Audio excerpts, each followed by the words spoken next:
అనే వర్డ్ ఎక్కడుందో చూపించుకొని అదన్నా అనా మనుషుల పాపాల కోసం మీరు మాట్లాడండి బాబు గారు. మనుషుల పాపాల కోసం యేసు చచ్చిపోయాడు, ఆయన చచ్చిపోతే నీ పాపాలన్నీ పోతాయి ఎన్ని చేసిన వర్డ్ చూపించు బైబిల్ అంటే. అన్నా అది ఎట్లా అది దేవునికి తెలుసు కానీ ఆ మర్మము నేను ఒక మనుషును అన్నా అట్లా కాదు. నువ్వు తెలియనప్పుడు ఎందుకు చెబుతున్నావు? అంటే నాకు ఒకటి అన్న, సిలువలో ఆయన నా కోసమై మరణించాను, నా పాపాలకై మరణించాడని నాకు అది ఎక్కడుంది లేకపోయినా కూడా దేవుడు అనేది నేను నమ్ముతా. చూసి నమ్మిన వారి కంటే చూడక నమ్మిన వారి ధన్యులని ఉంది. నేను నమ్ముతా ఆయన మన పాపాల కోసమయ్యే ఆయన సిలువలో బలియాగమైనాడని చెప్పగలుగుతా. సరే మాట్లాడండి భరతమ్మ గారు, ఏనా రెఫరెన్స్ చూపించుతా నోట్ లేదు మొన్న మాట్లాడాం కదా నిపుణులకి. లేదన్నా యాక్టర్ రాజు గారికి తలకాయ వాసుకుని నాకు తలకాయ వాసిపోయింది పిచ్చోడితో మాట్లాడలేక. అన్నా అన్నా ఊరిగా ఏం మాట్లాడదాను అర్థం కాదు. నీకోసం చెప్పాడని చెప్పి నువ్వు నమ్మితే మాట్లాడితే ఎలా కుదురుతాయా? అంటే నోటికి వచ్చింది కదన్నా. అట్లా కాదు, అట్లా కాదన్నా. సిలువలో బలియాగం అయినాడు ఆయన మానవాళి కోసమై అని. మానవాళి కోసం కాదు తమ్ముడు, మతం కోసం చచ్చిపోయాడు. చూపించమంటావా? మతం కోసం చచ్చిపోయాడు, చంపేశాడు. మతం కోసం చంపేశాడు. చూపించమంటావా? మతం కోసం చచ్చిపోయాడు యేసు అని. యేసు మతం కోసం చచ్చిపోయాడు అని చూపించాలా వద్దా నీకు? మతం కోసమా? మతం కోసం చచ్చిపోయాడు, మతం కోసం చంపేశాడు. ఎందుకంటే యూదులు ఏం చేశారంటే వీడు వేరొక మతం స్థాపించేలా ఉన్నారు అని చెప్పి అక్కడ ఒక ఆజ్ఞ ఉంది. యేసు నేను తప్ప యెహోవా నేను తప్ప నీకు వేరొక దేవుడు ఉండకూడదు అని చెప్పేసి అనటం వల్ల అన్నాడు కదా. అనటం వల్ల ఈయన ఏం చేశాడంటే నా తండ్రి పరలోకంలో ఉన్నాడు, నా తండ్రి పరలోకంలో ఉన్నాడు ఉన్నాడు. చెప్తున్నప్పుడు వీళ్ళు ఏం చేశారంటే వీడు ఏదో మతం స్థాపించేలా ఉన్నాడు, అందుకని వీడు చంపేయాలని చెప్పేసి అక్కడ అంతా ఒక ఉన్న వాళ్ళందరూ కూడా ఒక దొంగ అనేవాడు ఉంటే దొంగను విడుదల చేయగానే వీడిని మాత్రం విడుదల చేయొద్దు, వీడిని చంపేసి సిలువ వేసేయని చెప్పి చెప్పారు. చెప్పారన్నా అదే పక్కన మా రాజు ఉన్నాడు, రాజు చెప్పాడు. ఆయనను విని ఆయన చూసి ఆయన మాటలు విన్నవారే ఏపించిన రాజుకైతే అన్నాడు నాలో పాపం ఎవరు స్థాపించగలడు అని అన్న తర్వాత ఇప్పుడు రాళ్లతో కొట్టిన ఎవరు స్థాపించలేదు, ఆయన రాళ్లతో కొట్టలేదు ఎవరు ఆయన్ని కొట్టినారు కదా. ఉండు ఒక్క నిమిషం ఉండు. ఇదిగో నువ్వు చదువుతాను అంటే బైబిల్ చదువుకో. అపొస్తలుల కార్యం 24:5 చదువు. ఈ వ్యక్తి ఒక చీడ లాంటి వాడు, భూమిపై ఉన్న యోధులందరినీ తిరుగుబాటుకు రేపుతున్నాడు. ఇతడు నజరేయులని మత శాఖకు నాయకుడని మేము గమనించాం. ఏమంటున్నాడు యేసు ఇక్కడ? నజరేయుడైన యేసు అని అన్నాడు కాబట్టే. అందుకని చీడ లాంటి వాడు, చీడ పురుగు లాంటి వాడు, వీడు మత కలహాలు లేపుతున్నాడు. చెప్పు అన్నా కాదు, ఏం చేస్తావు దీనికి చెప్పు. ఇప్పుడు చీడ లాంటి వాడు, ఈ వ్యక్తి చీడ లాంటి వాడు, భూమిపై ఉన్న యూదులందరినీ తిరుగుబాటుకు రేపుతున్నాడు. ఇతడు నజరేయులని మత శాఖకు నాయకుడని మేము గమనించాము. అంటే తిరుగుబాటు చేస్తున్నాడు ఇక్కడ. యూదులకు రాజు అని చెప్పినాళ్ళే అన్న. యూదులకు రాజు అని రాజు అని హేళన చేస్తారు. అవును, అందుకనే నువ్వు ఎగతాళి చేసి ఇంకోటి అంటే మత స్థాపన కోసం వచ్చాడు, మతాన్ని స్థాపిస్తున్నాడు అని చెప్పేసి సిలువ వేసేమని చెప్పారు. ఎవరితో పిలాతుతో చెప్పారన్నమాట, సిలువ వేసే వీడిని వద్దని. చెప్పినారు. మరి ఇంకా దేవుడు ఎట్లా పోతాడే నాకు అర్థం కాదు. ఇప్పుడు నేనున్నాను అనుకో, నేనే దేవుడిని అని చెప్పి చెప్పుకుంటూ తిరిగితే ఇక్కడ కొన్ని రూల్స్ ఉంటాయి సమాజంలో. ఆ రూల్స్ కి వ్యతిరేకంగా బాబాను లేకపోతే ఇంకొకటో చెప్పుకుని తిరుగుతా ఉంటే నన్ను పిచ్చోడు అంటారు కదా. నేను ఒక బాబాని అని చెప్పి అనుకున్నాను అనుకో, నేను అనుకుంటే తప్పు లేదు. పక్కన వాళ్ళు కూడా వెళ్ళి నేను బాబాని అని చెప్పాను అనుకో, నన్ను పిచ్చోడు అని అంటారు కదా.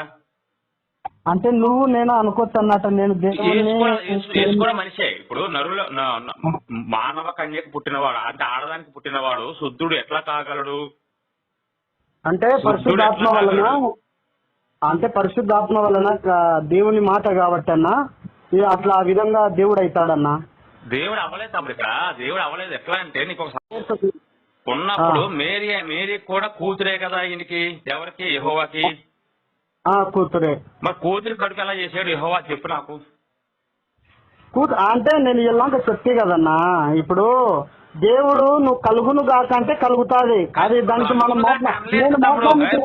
పిచ్చి మాటలు మాట్లాడ కలుగుడు గాక అనలేదు, అక్కడ కమ్ముకుంటే అయింది, కలుగును గాక అన్నాడా? పరిశుద్ధాత్మ అంటే పరిశుద్ధాత్మ వలన గర్భవతి అవునని ఇది మాట అన్నది. మాట పరిశుద్ధాత్మ అంటే ఎవరు వేరే కాదు కదా, యెహోవాయే కదా. తండ్రి కుమార పరిశుద్ధాత్మ అంటే ఆయన మాట. ముగ్గురు త్రియేక దేవుడు. మరి ముగ్గురు కూడా మేరీకి తండ్రులే కదా. ముగ్గురికి కూడా కానీ తండ్రే. మరి అటువంటి మేరీకి కడుపు ఎలా చేశాడు తండ్రి ఉండి? నాకు అది చెప్పు నాకు. అంటే దాంట్లో ఉండే డౌట్ ఏదన్నా, ఇప్పుడు ఈ లోకంలో ఉండే భార్య భర్తలు అన్నట్ట డౌట్ నీకు? భర్తల గురించి నేను మాట్లాడలేదయ్యా, నీకు సరిగ్గా విని లేదంటే పక్కన ఎవరు ఉంటే వాళ్ళకి ఇయ్యి, నా బుర్ర తినకు నువ్వు. నేను సరిగ్గానే చెప్తాను అన్నయ్య. నేనేమన్నాను, యెహోవా అనేవాడు మేరీకి తండ్రి అవుతాడు, ఎందుకంటే మిగతా వాళ్ళందరూ కూడా తండ్రి పిల్లలే ఆయనకి, సృష్టి కాబట్టి. మరి తండ్రి అయి ఉండి మేరీకి గర్భం ఎలా చేశాడు? తండ్రి కూతురికి ఎలా గర్భం? దేవుడు పైగా. నీకు అర్థమైందా లేదా నేను చెప్పింది? నాకు అర్థమైందిలే. తండ్రి ఎందుకొని గర్భం ఏ విధంగా ఎట్లా చెప్తాడంటున్నావు?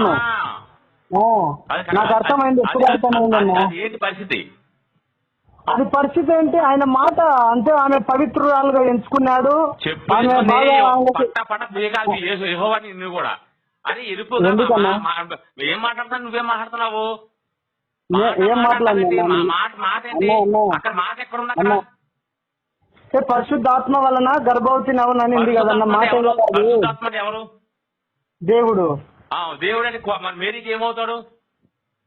మేరీకి ఏమవుతాడు? తండ్రి అవుతాడు. తండ్రి కూతురు కడుపు ఎలా చేశాడు? అదన్నా చెప్తాండ కదన్నా, అదేనా చెప్తాండేది. చెప్పు. అదే దేవుని యొక్క మాట వలన ఆమె కలిగింది. మాట అన్నావనుకో మామూలుగా ఉండదు నీకు, కొడవలు తీసుకుని వేసుకున్నాడు కొడదాకి నిన్ను. సరేలే అన్న, కొడితే అవ్వలేదు కదా తమ్ముడు, మాట వల్ల అవ్వలేదు. నా కోపం తెప్పించి నిన్ను కొడితే నాకు వచ్చేది ఏమి ఉండదు కానీ మాట నవ్వడాకన్నా కానీ నిన్ను కొడితే నాకు వచ్చేది ఏమి ఉండదు కానీ ఒకటి చెప్తా వింటాము. లేదు వద్దు, నిన్ను కొడితే నాకేం కలిసి రాదు అయ్యా. నాకు ఒక మాట విను, కరెక్ట్గా విను నేను చెప్పేది. నువ్వు అన్నా అంటున్నావు, నేను తమ్ముడు అంత చక్కగా మాట్లాడుతున్నాను. నువ్వు చెయ్యకు నాతో, నువ్వు చెప్పింది కరెక్ట్ గా అర్థం చేసుకో. నేను అర్థం చేసుకునే నాకు చెప్పింది. మాట వల్ల కాల పలుకు వల్ల కనుక నువ్వు అయితే నీకు గర్భం అవును గాక అని అంటే గర్భం అయ్యింది, ఓకే, అప్పుడు నేను ఒప్పుకుంటాం. కానీ కమ్ముకుంటే అయ్యింది, అక్కడ కమ్ముకుంటే అయ్యింది. ఇప్పుడు చెట్టు ఉంది తమ్ముడు, ఒక చెట్టు ఉంది, ఆ చెట్టు ఎండిపోయి ఉంది. నువ్వు ఫలాలు ఫలించుగాక అని చెప్పేసి అన్ని వరవిస్తే ఆ చెట్టు ఫలించిందనుకో, దాని గురించి ఎవరు మాట్లాడక్కల. కావున దాన్ని తగలబెట్టాడు, మీ యేసు తగలబెట్టేశాడు దాన్ని. నువ్వు పళ్ళు ఇవ్వలేదు కాబట్టి నువ్వు తగలబెట్టుకోమని చెప్పి అగ్నితో కాల్చి పాడేశాడు. దాని గురించి మాట్లాడతాను నేను ఇప్పుడు. అప్పుడు అంత శక్తి ఉన్నటువంటి యేసుకు నిజంగా అంత శక్తి ఉంటే నువ్వు ఫలాలు ఇవ్వు అని చెప్పి ఫలించు అని చెప్పేసి వరం ఇవ్వాలా? నువ్వు తగలబెడిపోమని చెప్పి శాపం ఇవ్వాలా? చెప్పు ఒకసారి. అంత జ్ఞానం ఉన్నవాడు అయితే నువ్వు. అంటే అప్పటికి ఆ టయానికి అవి లేవన్నమాట అన్న. అంటే యేసుకి ఏ టయానికి పళ్ళు కాస్తాయో, ఏ టైం ఏ సీజన్ అంటే సీజన్ తెలీదా? మామిడికాయలు ఇప్పుడు నీకు తెలుసు, నువ్వు మనిషివు నేను మనిషినే. మామిడికాయలు ఏ సీజన్ లో వస్తాయి తెలుసు కదా నీకు? మామిడికాయలు ఎండాకాలం వస్తాయి. ఎండాకాలం వస్తాయి. సీతాఫలాలు శీతలాపల చలికాలం వస్తాయి. చలికాలం. నీకు నాకున్న జ్ఞానం మీ యేసుకు లేదంటావా? అట్లా నాకున్న ఏమనుకోద్దు.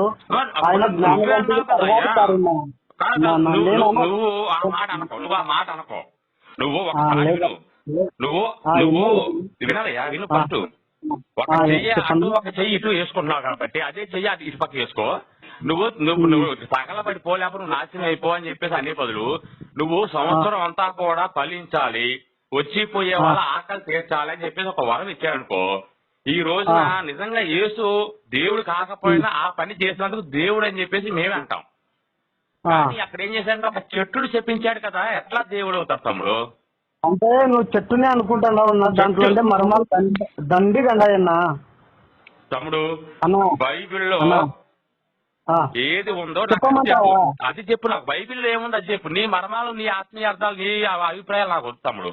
అట్లా కాదు, ఒక మనిషి వద్దు. నేను ఒకటి చెప్తాను నేను. నువ్వు యేసు నమ్ముకున్నావు కాబట్టి నువ్వు పరిశుద్ధుడివి, నువ్వు యేసు నమ్ముకోలేదు కాబట్టి నువ్వు పాపాత్ముడు నీకు సొల్లుకోవాలి నాకు చెప్పకు నువ్వు. అట్లా నేను అనుకోలేదు, అట్లా నేను అనుకోలేదు అన్న. నిన్ను ఎందుకు అన్నయ్య అంటా నేను ఆడికి, నిన్ను అన్నయ్య అంటా. మీరు బాగా పడాలని నేను చేసుకుంటా నా మనసులో, మీరు చెడిపోవాలా అనేది నేను అనుకోనన్నా మీ గురించి. ఇప్పుడు నా బాధ కూడా అదే తమ్ముడు, నువ్వు బాగుపడాలి, ఆ దిక్కుమాల పుస్తకాన్ని దూరంగా ఇసిరేయాలి, నువ్వు మళ్ళీ మనిషిగా బతకాలని మేము కోరుకుంటాం. మతంగా బతకాలని కాదు, మనిషిగా బతకాలని మేము కోరుకుంటున్నాం. అట్లా కాదన్నా, ఇప్పుడు మంచిగానే బతుకుతున్నాం కదా. మరి నువ్వు మంచిగానే పోతున్నావు, మేము మంచిగానే పోతున్నాం, మాకేం బాధ లేదు. అంటే అంటే తిడుతున్నారు కదన్నా ఇప్పుడు యేసుక్రీస్తు అట్లా ఇట్లా అని. ఇప్పుడు విను, ఇప్పుడు మేము తిడుతున్నామని చెప్పేసి మాకు బడి ఏడుతున్నారు కదా. మరి ఒకప్పుడు యూదులు తిట్టారు, ముఖం మీద ఉచ్చపోసారు, ఊసారు, ఆ కొరడాలతో కొట్టారు, ఇంకా మానభంగం చేశారు, మరి వాళ్ళని పీకారయ్యా మీరు? వాళ్ళకంటే దాంట్లో మేమేమన్నా అన్న అన్న అట్లా కాదు, వాళ్ళు ఏ పరిస్థితుల్లో ఎట్లా ఉరిచినారో తెలుసు కదన్నా, చూసింటారు కదా మీరు. అవును, మతాలు స్థాపించాలను, కొత్తగా దేవుని సృష్టించాలని చూశాడు, అది వాళ్ళకి నచ్చలేదు, చెప్పేశారు. లేదు లేదు, ఆ ఊచకోత వచ్చినారు వాళ్ళను. ఎవరిని? యూదులను. అంటే మీ బైబిల్ పైన మాట్లాడొద్దు అంటున్నావు అంతేనా? అంతేనా? బైబిల్ పైన మాట్లాడొద్దు అంటే నువ్వు ఒక పని చేయాలి. నువ్వు కొంతమంది వెధవల పాస్టర్లు ఉన్నారు, వెధవల పాస్టర్లు, కొంతమంది వెధవ పాస్టర్లు, అందరూ కాదు, కొంతమంది వెధవ పాస్టర్లు ఉన్నారు. అనిల్ జాక్సన్ అని, ఈ టిఎస్ కుమార్ అని, అరగుండి చాంబిగాడ్ అని, ఇలాంటి లుచ్చాగాలు చాలా మంది ఉన్నారు. ఆ నంజాగారికి ఫోన్ చేసి, అరే మీరు ఒక పక్క మీరు ఆపేయండి రా, తర్వాత వాళ్ళు ఆపేస్తారు అని అడుగు. అంటే వాళ్ళు ఆపారనుకో మేము ఆపేస్తాం, వాళ్ళు ఆపకుండా మేము ఎందుకు ఆపుతాం? అవులే, అట్లా కాదు, ఎవరికైనా ఆవేశాలు వచ్చి తక్కువ మాట్లాడుతున్నారు.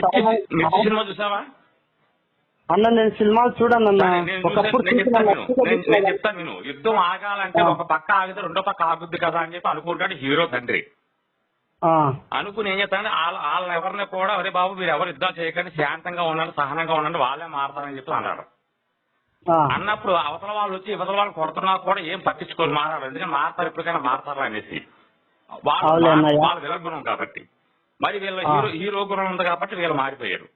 అలాగా ఎప్పుడూ కూడా మనం ఒక పక్క ఆగాలి అంటే ముందు మనం ఆగాలి, మేము ఆగాలంటే ముందు మీరు ఆగాలి, మీరు ఆగితే మేము ఆగుతాం, మేము ఆగే వరకు మీరు రెచ్చిపోతారు, మీరు విలన్ గుణం కాబట్టి మీది. అట్లా అనుకోద్దన్నయ్య. ఇప్పుడు మన చర్చ్ తగలబెట్టుకున్నారు మీ వాళ్ళే, తగలబెట్టుకుని ఏం చేశారంటే ఈ ఫండ్ సోర్స్ చేసి మళ్ళీ పెద్ద చర్చ్ కడదామని చూస్తున్నారు. దాన్ని ఏం చేద్దాం, అది మళ్ళీ మా మీద వేసారు. మొత్తం మాదులు తగలబెట్టేసి చర్చలు తగలబెట్టేసారని చెప్పి మా మీద వేసారు. మనం ఏం చేద్దాం దానికి? ఇప్పుడు మమ్మల్ని రెచ్చగొట్టేది మీరే మేమా? నువ్వు ఒక పని చేసాముడు, నువ్వు ఇంకొకరు కలిసి ఎక్కడికో వెళ్తారు, మామిడికాయలు కొట్టడానికి, జాంకాయలు కొట్టడానికి వెళ్తారు. ఆ జాంకాయ కొన్న చోట వాడు ఏం చేస్తాడో దొంగతనం చేసి నీ మీద పెట్టాడు. అప్పుడు నిన్ను వాళ్ళు వచ్చి కొట్టారు, కాసేపు అనుకో. కొట్టిన తర్వాత నువ్వు వాడి మీద పగబట్టవా? అన్నా కొద్దిగా కోపం ఉంటుంది కదా. అలాగే వీళ్ళు ఏం చేస్తున్నారంటే వాళ్ళ తగలబెట్టుకున్న చర్చుల్ని మా మీదకు రుద్ది, ఇగో మతోన్మాదులు మా చర్చలు తగలబెట్టారు, మమ్మల్ని మతోన్మాదులు అంటున్నారా? మీ మతోన్మాదులు ఎలాగవుతావు చెప్పు? అంటే నువ్వు తీసుకొచ్చి బైబిల్ తీసుకొచ్చి మాకు ఇస్తే మేము ఒప్పుకోకపోతే మేము మతోన్మాదులమా? నువ్వు తీసుకొచ్చి మాకు ఇస్తే మేము మంచోళ్ళమా? ఇదెక్కడ న్యాయమయ్యా? నాకు అర్థం కాదు. అంటే నీకు ఇచ్చినారన్న బైబిల్? నాకు ఇచ్చారు, నేను ఇగో ఇలా ప్రశ్నిస్తానని చెప్పి నన్ను మతోన్మాది అంటున్నారు. నాకు అప్పటి నుంచి నాకు కోపం వచ్చింది. రెండో విషయం ఏంటంటే మా ఇంటి దగ్గర ఒక చర్చి పాస్టర్ ఉన్నారు, వాడు మైకులు పెడతా ఉండి, మైకులు పెట్టొద్దు, ఈ పక్క శివాలయం ఉంది, పక్క అమ్మవారి గుడి ఉంది, నువ్వు ఇలా మైకులు పెట్టొద్దు అని చెప్పేసి అన్నానని వాడు నలుగురు వేసుకుని నా ఇంటి మీద ఫైటింగ్ వచ్చాడు. నేను వాళ్ళని గుద్దలతో పగలింది అంటే బట్టలు ఇప్పేసి కొట్టేసి పంపించేశాను. ఇప్పుడు ఆ పగ ఎక్కడి నుంచి వచ్చింది? వాళ్ళ దగ్గర నుంచి వచ్చింది కదా. అంటే అన్న ఇప్పుడు దెబ్బ మానవత్వం అన్నాక మనిషికి దెబ్బ తగిలినప్పుడు వాడు ఎంత బలహీనుడు గాని బలవంతుడు అయిపోతాడన్నా. బలహీనుడైనా బలవంతుడు అయితాడు కదా. నువ్వు కరెక్ట్ గా చెప్పావు. అలాగే మమ్మల్ని మా ఇంటికి వచ్చి మీరు పూజించే దేవుళ్ళు కాదు, రాళ్ళు రప్పలో వాళ్ళు ప్రసాదాలు పెట్టే తినడం వాళ్ళలో ఎటువంటి శక్తి లేదు, విగ్రహాలు ఎక్కడ ప్రసాదాలు తింటాయా నీ పిచ్చి కాకపోతే అని చెప్పి పిచ్చివాగులు ఆగిన పిచ్చి నా కొడుకుని పిచ్చి కొట్టినట్టు కొట్టద్దాం మేము. అన్న ఒక మాట చెప్తానా, కోపపడవు కదా, కోపపడవు. అది వాళ్ళు చేసిన మాట కాదు, అది నేను సత్యంగా చెప్తాను. దేవుడు చెప్పినాడు కాబట్టి ఆ విధంగా చెప్పింటారు, కానీ వాళ్ళ సొంతం మాట చెప్పలేదన్న వాళ్ళు. కరెక్టే చెప్పినారు. ఇప్పుడు నేను సర్లే అయితే నీకు నచ్చింది, నీకు నచ్చింది, నేను వచ్చి నీకు ఎవరు నీ పేరేంటి? నీ పేరేంటి? నా పేరు యేసేపన్నా. యేసోపు, నువ్వు నమ్ముకున్న యేసు ఒక శవము, ఆ శవానికి నువ్వు పూజ మొక్కుతున్నావు, మూడు మేము తీసుకోలేకపోయాడు, నువ్వు నమ్మకం వేస్ట్ గాడు అని చెప్పేసి నేను నీకు చెప్పానా? చెప్పలేదు. మరి అటువంటిప్పుడు వాడు నా ఇంటికి వచ్చి నా దేవుళ్ళ కోసం తప్పుగా మాట్లాడితే ఎందుకు ఊరుకుంటాను? అవులే సర్లే. అంటే అన్న నేను చెప్పేది కూడా నేను వాళ్ళ సొంత మాట అయితే కాదు. బైబిల్లో ఏమనిందంటే బైబిల్లో 100 నాకు అక్కర్లా. ఇప్పుడు బైబిల్ అదే మాట, ఒక మాట బైబిల్ అదే మాట. యెహోవా ఏమన్నారంటే మీ పిల్లలని అన్యుల దగ్గర చేరుస్తానని చెప్పి అన్నారు. అంటే అన్యులు అంటే మా దగ్గర చేరుస్తారు. మరి ఎప్పుడు చేరుస్తారు? అది పాటించారా మీరు? అది పాటించారా? మీ పిల్లలని అన్యుల దగ్గర చేరుస్తానని చెప్పేసి అన్నారు. ఇర్మియా 8:10. ఎప్పుడు చేరుస్తారు మా దగ్గరికి? మరి అట్లా కాదు, ఆయన మాట విన్నప్పుడు అది కూడా పాటించాలి. ఇప్పుడు మీ పిల్లల్ని పండగేసి కొట్టువాడు ధన్యుడు అన్నాడు. మరి మీ పిల్లలు పండగేసి కొట్టారా కొట్టలేదా? మీరు ధన్యులు అయ్యారా? ఇలా అవ్వలేదా అన్న? అట్లా కాదన్నా. ఇప్పుడు మేము బైబిల్ గురించి మాట్లాడతావు, దేవుడు పక్క అంటావు నువ్వు. నేను నీ దగ్గర నువ్వు బైబిల్లో ఉన్నది ఉంది కాబట్టి విగ్రహాల కోసం చెప్పారు, మా వాళ్ళు తప్పు కాదు అన్నావు. ఇప్పుడు బైబిల్లో చెప్పినవి మీ పిల్లలని మా దగ్గర చేరుస్తారు అన్నాడు. ఎప్పుడు చేరుస్తారు? ఎప్పుడు చెప్తారు? టైం చెప్తారా? అదే దానికి ఆన్సర్ చెప్పాలన్నా. చెప్తాను కదా. అంటే దేవునికి లోబడినప్పుడు, దేవుని మాట విననప్పుడు ఆ విధంగా చేస్తాడన్నా అంటన్నా. జరుగుతాయి కూడా. అది దేవుడు మాట మీరు ఎప్పుడు వినరు, ఆ సంగతి నాకు తెలుసు. మీ యెహోవా మీ యేసు చెప్పిన మాట మీరు ఎలాగో వినరు. ఎప్పుడు అంటే నేను ఇలాంక చెప్తే కదన్నా, ఆయనకు లోబడినప్పుడు, ఆయన మాట వినప్పుడు, ఆయనకు వ్యతిరేకంగా జీవించినప్పుడు చేస్తాడు. మచ్చలు జరుగుతుంటాయి కూడా. నేను కాదనంటాను. అంటే ఇప్పుడు మీరు చెప్పేది ఏంటంటే, మీరు చెప్పినట్టుగా మీ పుస్తకంలో చెప్పినట్టుగా మా దేవుళ్ళని మేము వదిలేసుకుని మీ దగ్గర రావాలా మేము? అంటే ఎట్లన్నా నేను అంటున్నా మాట. నువ్వేమన్నా బైబిల్ రాస్తుందన్నా వాళ్ళ తప్పు కాదన్నావు. మరి బైబిల్ చేస్తాను అంటే ఇది కూడా చేయాలి. మరి యాదన్నా మీ భార్యలను మా దగ్గరికి పంపించాలి. అదే చెప్తే కదా, ఇలాంటి ఆయన మాట విన్నప్పుడు చేస్తానులేనా, మేము విన్నప్పుడు చేస్తాడు. విన్నావా? అవి వింటానన్నా. దేవుని మాట వినే కదా చెప్తాను. ఏం చెప్పాడు నీకు? నా మాటలు వినాలి, నా మాటలు గైకోనాలి. నీకేం చెప్పాడు? నువ్వేం విన్నావు? ఏం చెప్పాను? నా మాట వినాలి. నన్ను ఫోన్ చేసి మాతో మాట్లాడమని యెహోవా చెప్పాడు. ఏం చెప్పాడు నీకు? అన్న అంటే బాధాకరంగా ఉండి, అంటే యెహోవా చేశాడంటే ఆయన ఒక బాధ మాదిరి కలగజేసి అట్లా ఒక విధంగా మనం చేయాలని కూడా ఆశ ఉంటుందన్నా. నీకు ఒకటి చెప్తే నీకు అర్థం కావట్లా. మాకు ఫోన్ చేసి మాతో మాట్లాడమని నీకు యేసు చెప్పాడా, యెహోవా చెప్పాడా? అన్న దేవుని మాటలను మాట్లాడుతుంటే అది దేవుని మాటలను ఇలా ధిక్కరిస్తున్నారని బాధతో చేసిందన్న. అంతే. నువ్వు చేసావు? మీ యేసు చెప్పాడు, మీ యెహోవా చెప్పాడా? అదే ఆయన మాటల గురించే బాధతో చేసినాను. మీరెవరో నాకు తెలియదు. మళ్ళీ ఆయన వచ్చి నీ దగ్గర బాధపడ్డా? యేసా యెహోవానా? ఆయన వాక్యం చెప్తాండి అన్న. వాక్యం ఏం చెప్పింది? ఆయన వాక్యం వినవానికి బాధనే కలుగుతాదన్నా. ఇప్పుడు ఆయన వాక్యం నీకేం చెప్పింది? నాకేం చెప్పింది? చెడు మాట్లాడకు, చెడు చూడకు అని చెప్పింది. అది ఓకే. మాతో మాట్లాడమని చెప్పాడా మీ యేసు కానీ మీ యెహోవా కానీ? మీతో మాట్లాడాలని దేవుడు ప్రేరేపించినాడు కదా. ఇప్పుడు మీరు బైబిల్లో వ్యతిరేకంగా మాట్లాడుతున్నప్పుడు చూసి నమ్మిన వారి కంటే చూడండి నమ్మిన వారి ధన్యులని. ఇప్పుడు దేవుని మాటలు మీరు బైబిల్లో ఉన్నది వ్యతిరేకంగా మాట్లాడామా? 24 hours నీకు టైం ఇస్తాను. నీకు బైబిల్ నిరూపణ చేస్తావా? నువ్వు 24 గంటలు నీకు టైం ఇస్తాను. బైబిల్ మేము వ్యతిరేకించామా? బైబిల్ మేము ప్రశ్నించామా? బైబిల్ ఇప్పుడు చెప్తున్నావు కదన్నా. మీ వాళ్ళు మా ఇంటికాడికి వచ్చి రాళ్ళు రప్పలు అని మా ముందరిని అంటున్నారు. మా ముందరికి వచ్చి తాగితే మేము ఊరుకుంటామా? తల్లి పంపించినానని నువ్వేంటివి కదన్నా. సరిగ్గా లేదు తమ్ముడు. ఫోన్లు చేయక ఎవరికైనా అన్న ఏమన్నా మీరు నీకు అర్థం కాదు. నువ్వు చెప్పేది నీకు అర్థం కావట్లేదు. అర్థమైందన్నా, అర్థమైందన్నా. యెహోవా వాక్కు లేకపోతే నీ యేసు వాక్కు నీకు వినిపించిందా?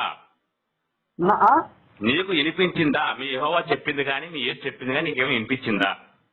వినిపించింది అన్న. అది ఎందుకు వాక్యం ఉండేను, వాక్యమే దేవుడు అయి ఉండేనా అనేది కదన్నా. నేను వాక్యాల కోసం అడగలేదు. ఏ ఊరు ఇది? నాది సిరివెల్ల అన్నయ్య. ఒకసారి హైదరాబాద్ తమ్ముడు ఎర్రగట్ల జాయిన్ చేస్తా నేను. అన్న అన్న అన్న ప్లీజ్ ఎందుకంటే ఖర్చు నువ్వే బాధపడకు. ఎంతైనా మేమంతా కూడా గ్రూప్ లో ఉన్నాము. తలో 200 వేసుకుని నిన్ను పిచ్చాసుపత్రి జాయిన్ చేసి నిన్ను బాగు చేయడం మా కర్తవ్యం. గోపి గారు మీరు ఎంత ఇస్తారండి? దేవుడు బాగానే పెట్టాలి. నేను బాగాలేనప్పుడు విరాళం కావాలా అన్నయ్య? గోపి గారు ఉన్నారా? ఎంత ఇస్తారని మీరు? మాకు విరాళం కావాలి. పిచ్చాసుపత్రికి జాయిన్ చేయాలి పిల్లల్ని. అన్నా అవునండి అవును. మీ ద్వారా 2000 మీ ద్వారా అంటే మీకు కొంచెం సబ్స్క్రైబ్ ఎక్కువ కాబట్టి 2000 మాకు ఇవ్వాలి మీరు. మేము చిన్న వేసుకుంటాం. యెహోవాకి మేరీ ఏమవుతుందంటున్నా? వరుసకి ఏమవుతుంది? యెహోవాకి మేరీ ఏమవుతుంది? ఆయన పిల్లలం అవుతాము. మరి పిల్లకి ఎవరైనా కడుపు చేస్తారా? తండ్రి కడుపు చేస్తారా? యెహోవా తండ్రే కదా, అందరికి తండ్రే కదా. అందరికి తండ్రే. మేరీకి కడుపు ఎలా చేశాడంటావు? పరిశుద్ధాత్మ వలన. అంటే పరిశుద్ధాత్మ యెహోవానే కదా. యెహోవా పరిశుద్ధాత్మ యేసు మొత్తం ముగ్గురు ఏకమై ఉన్నారు కదా బైబిల్లో. ఉన్నారులే. దానికి అర్థం నేను చెప్తాను, నీకు కూడా తెలిసింటది. తెలియకేముండ నాకన్నా జ్ఞానం కాదు తమ్ముడు. ఇప్పుడు మీరు పిచ్చోళ్ళ మాట్లాడతా ఉంటే నీకు పిచ్చెక్కిపోయింది. మేమే తట్టుకోలేకపోతున్నా 10 నిమిషాలు మాట్లాడితే. మరి నీ భార్య ఎంత ఎలా తట్టుకుంటున్నా నాకు అర్థం కావట్లేదయ్యా. నేనేం అడిగాను? బైబిల్లో చెప్పాడన్నా, అందుకే మా వాళ్ళు అలా చేశారు అని చెప్పి నువ్వు అంటున్నావు. అదే బైబిల్ చెప్పింది మీ భార్యలను మా దగ్గర చేరుస్తారు అన్నారు. ఎప్పుడు చేరుస్తారు అంటే నువ్వు తప్పు చేసినప్పుడు చేరుస్తారు అని చెప్పి అన్న. దేవుడి మాట వినాలన్నావు. నువ్వు విన్నావా? మాట ఏమన్నాడు అని చెప్పని దానికి సమాధానం చెప్పట్లేదు నువ్వు. ఆయన మాట నువ్వు విన్నావా లేదా? అంటే ఆయనను ప్రార్థించినప్పుడు, ఆయనను మనం పట్టించుకున్నప్పుడు, ఆయనను వ్యతిరేకించినప్పుడే అవి జరుగుతాయన్నా. అది కేవలం మీకేనా నాకు మాకు కూడానా? అన్న అది సర్వసృష్టి అనింది. నేను తేడా చెప్పలేను, మళ్ళా తప్పైతుంది. సర్వసృష్టికి అనింది. అవును, సర్వసృష్టికి సువార్త ప్రకటించమని చెప్పేసి ఎవరికి చెప్పాడు? నువ్వు అపొస్తలుడివా అన్నా? నువ్వు అపొస్తలుడివా? నేను అపొస్తలుడని కాదన్నా. కానప్పుడు నీకు సంబంధం లేదు. ఇది సర్వ సృష్టికి సువార్త ప్రకటించమని చెప్పి అలా శిష్యులైన అపొస్తలుడికి చెప్పాడు ఆ మాట. నీకు చెప్పలేదు కదా. నువ్వు ప్రకటిస్తున్నావు? యేసుక్రీస్తు ఆయన ద్వారా విశ్వాసం ఉంచే వారు ప్రతి వారు చెప్పొస్తున్నా. అది ఎక్కడ బైబిల్ ఎక్కడ రాస్తుంది? ఆయన ఎందుకు విశ్వాసం ఉంచేవారు ప్రతి వారు చెప్పొచ్చు. అవును, నాకు ఒక చిన్న విషయం డౌట్ ఉంది. నాకు చెప్తావా? అడుగుతాను. చెప్పండి కూడా అన్న. దేవుడు నాకు తెలియజేసి చెప్తా, లేకుంటే మీ ప్రశ్నలకు నేను చెప్పలేనన్నా. సరే ఒక పని చేద్దాం. ఈ రోజు నేను అడిగే ప్రశ్న రేపు పొద్దున కట్ చేశానండి వాడిని.